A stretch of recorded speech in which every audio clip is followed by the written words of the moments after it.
بسم اللہ الرحمن الرحیم۔ ارے مریم نواز صاحبہ ولایت جاتی ہیں، روزانہ جاتی ہیں یار، وہاں سے کوئی تمیز ہی سیکھائیں، اتنے تمیزدار ہیں انگریز۔ آپ منہ شو تو ٹھیک کرا لیتی ہیں، پینٹ پونٹ بھی کر لیتی ہیں بڑی رسپیکٹ کے ساتھ، لیکن یار تمیز نہیں سیکھی آپ نے۔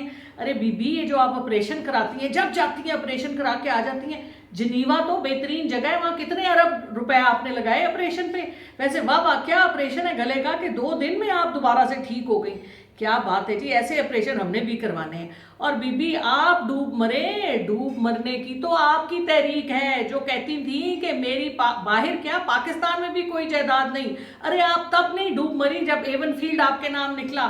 ارے آپ تب نہیں ڈوب مری جب آپ جیل میں گئی۔ ارے آپ تب نہیں ڈوب مری جب آپ جھوٹ بولتے بولتے کیلیبری فنٹ میں پکڑی گئی۔ ارے آپ تب نہیں ڈوب مری جب آپ پاناما اور جھوٹ کر کے اپنے والد صاحب کو ملک سے باہر لے گئی۔ ارے آپ تب نہیں ڈوب مری جب آپ نے ایک دھیلے کا کام نہیں کیا اور نون لیگ کے سر پہ آپ بیٹھی ہوئی ہیں۔ ارے آپ ڈوب مرتی کیوں نہیں ہیں جب آپ دیکھیں شاہد خاقان عباسی آپ کو کیا کہہ رہا ہے، اتنی لمبی لمبی باتیں آپ کو کر رہا ہے، مفتاح اسماعیل آپ کو کیا کہہ رہے ہیں۔ ارے بی بی ڈوب مرتے وہ لوگ ہیں جن میں کوئی شرم حیا ہوتی ہے، آپ تو شرم حیا کے نام کو بھی نہیں کبھی آپ نے دیکھا، آپ کو تو صرف جھوٹ بولنا آتا ہے۔ ہم آپ کے لیے دعائی کر سکتے ہیں اللہ تعالیٰ آپ کو کوئی ہدایت کرے، اور پھر بس یہی ہو سکتا ہے، اس کے علاوہ کچھ نہیں آپ کے لیے۔